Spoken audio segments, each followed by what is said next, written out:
जब भी कोई व्यक्ति पूजा साधना शुरू करता है तो भगवान उसकी परीक्षा अवश्य लेते हैं। अक्सर पूजा पाठ करने वाले लोगों को यह शिकायत रहती है कि हम इतनी पूजा पाठ करते हैं, फिर भी हमारे जीवन में इतनी दुख और परेशानियां क्यों आती हैं। हम मंदिर भी जाते हैं, दीप धूप भोग सब भगवान को अर्पित करते हैं, मंत्र जाप भी करते हैं, फिर भी जीवन में दुख खत्म होने का नाम नहीं लेता। भक्तों के दिमाग में यह बात होती है कि उन्हें केवल सुख मिले, उनकी सभी मनोकामनाएं पूरी हो जाएं, लेकिन ऐसा हमेशा नहीं होता। कई बार भक्तों और साधकों के जीवन में एक ऐसा समय आता है जो उन्हें पूरी तरह से तोड़ देता है।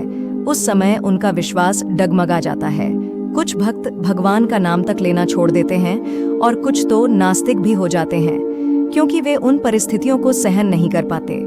वे यह नहीं समझ पाते कि उनके साथ ऐसा क्यों हो रहा है। दोस्तों, जब साधक और भक्तजन कहते हैं कि हमें परेशानियां लगातार आ रही हैं, दुख खत्म होने का नाम नहीं ले रहे, तो वह समय होता है जब भगवान की परीक्षा अपनी चरम सीमा पर होती है।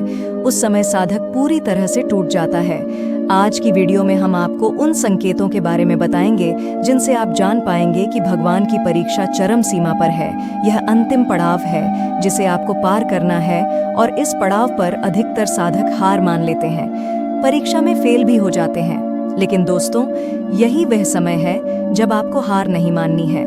तो आइए जानते हैं उन संकेतों के बारे में। लेकिन उससे पहले अगर आप हमारे चैनल पर पहली बार आए हैं तो हमारे चैनल को सब्सक्राइब जरूर कर लें और बेल आइकन को प्रेस करके वीडियो को अंत तक देखिएगा।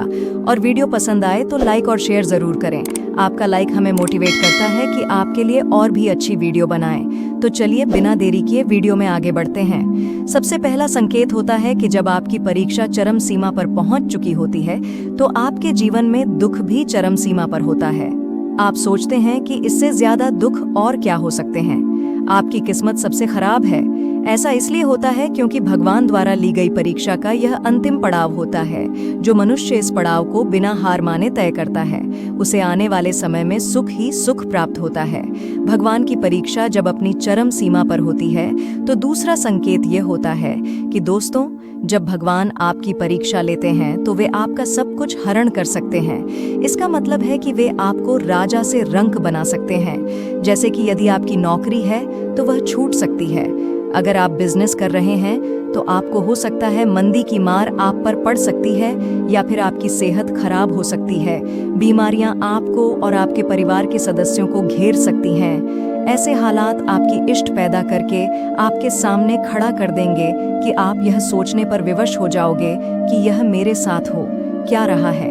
इतनी पूजा साधना करता हूँ, भगवान को इतना मानता हूँ, फिर भी भगवान मेरी किस प्रकार की परीक्षा ले रहे हैं? क्यों इतने ज्यादा दुख मुझे भगवान दे रहे हैं?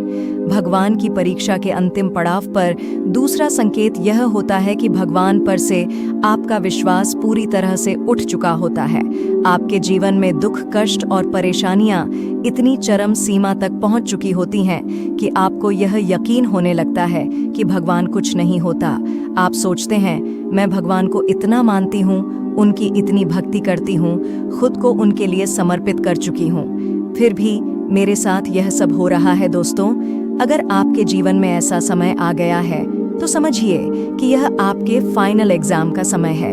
आपके छोटे मोटे टेस्ट तो हो चुके हैं, अब यह फाइनल एग्जाम है जिसमें आपको पास होना है। इस परीक्षा को पार कर लेने पर ईश्वर का मिलन संभव है। तीसरा संकेत होता है कि आप अपना सम्मान बिल्कुल खो चुके होते हैं। जब आप पूजा पाठ या ध्यान साधना में बैठते हैं तो घर के सदस्य जैसे आपके पिताजी, माँ, पत्नी या भाई आपको उल्टा सीधा बोलने लगते हैं। आपका घर में कोई सम्मान नहीं रह जाता, कोई आपकी इज्जत नहीं करता। रिश्तेदार और परिवार वाले आपको ताने मारते हैं, कहते हैं कि इससे कोई काम नहीं होता, ये पूजा भक्ति का ढोंग करता है, घर में क्या चल रहा है, इससे इसको कोई मतलब नहीं, राशन घर में कैसे आएगा, इससे भी कोई मतलब नहीं, नौकरी नहीं करेगा तो घर का खर्चा कैसे चलेगा, पैसे की इतनी दिक्कत है लेकिन इसको कोई फर्क नहीं पड़ता। इस तरह की बातें आपको सबसे सुनने को मिलती हैं। यहाँ तक कि उम्र में छोटे भाई बहन भी आपको खूब सुनाते हैं और आपसे कन्नी काटते हैं। आपको उस समय ऐसा महसूस होता है कि भगवान, मैं इस घर में क्यों हूँ, मेरा क्या वजूद है, क्या अस्तित्व है मेरा, जो मैं यह सब बातें सुन रहा हूँ। दोस्तों, अगर आप ईश्वर की भक्ति में निरंतर लगे हुए हैं तो यह केवल और केवल आपकी परीक्षा ही चल रही है। भगवान सिर्फ आपको परख रहे हैं। चौथा संकेत ये होता है कि आपका मन सांसारिक सभी वस्तुओं और सुखों से बिल्कुल हट चुका होता है।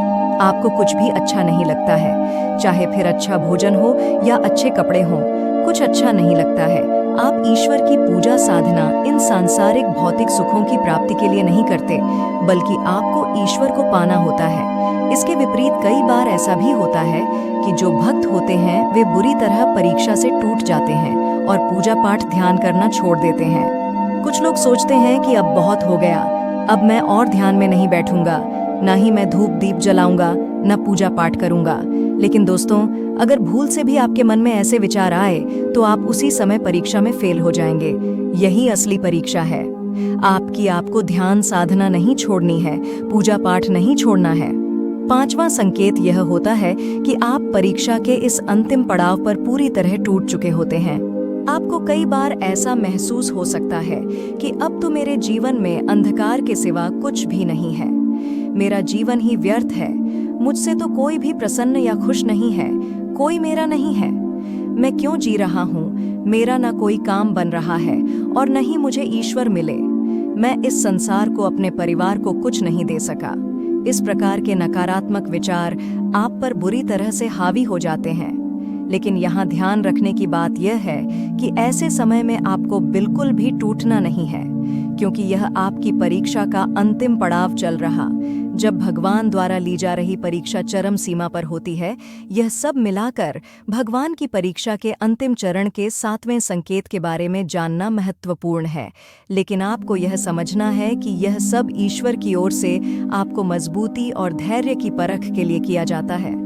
इन परीक्षाओं से गुजरकर ही आप सच्चे अर्थों में ईश्वर के सानिध्य में पहुंच सकते हैं। दोस्तों, जब भगवान आपकी परीक्षा लेते हैं तो आप बिल्कुल अकेले पड़ जाते हैं। आप अपने और पराये के भेद को समझ चुके होते हैं। इस समय आप अपने दोस्तों, रिश्तेदारों सबसे अलग होकर अपना जीवन अकेले ही जीने लगते हैं। सभी लोग आपका साथ छोड़ देते हैं, हर कोई आपका विश्वास तोड़ता है और आपको अब किसी से कोई उम्मीद नहीं रहती, क्योंकि ईश्वर आपको इस परीक्षा के जरिए आपकी खुद की शक्तियों पर विश्वास करना सिखाना चाहते हैं।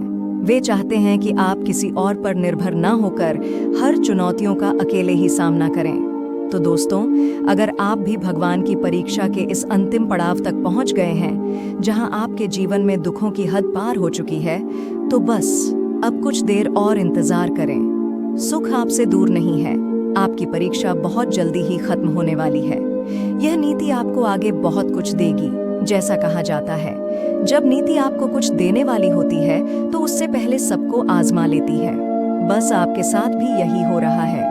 आपको अभी हिम्मत से काम लेना होगा और कुछ दिनों बाद आप लोगों को अपनी सफलता की कहानी सुनाइयोगे। इसलिए अभी इस वक्त हार मानकर परीक्षा में फेल मत हो जाना दोस्तों। अगर आपको परीक्षा में पास होना है तो इस परीक्षा को पास करना ही होगा।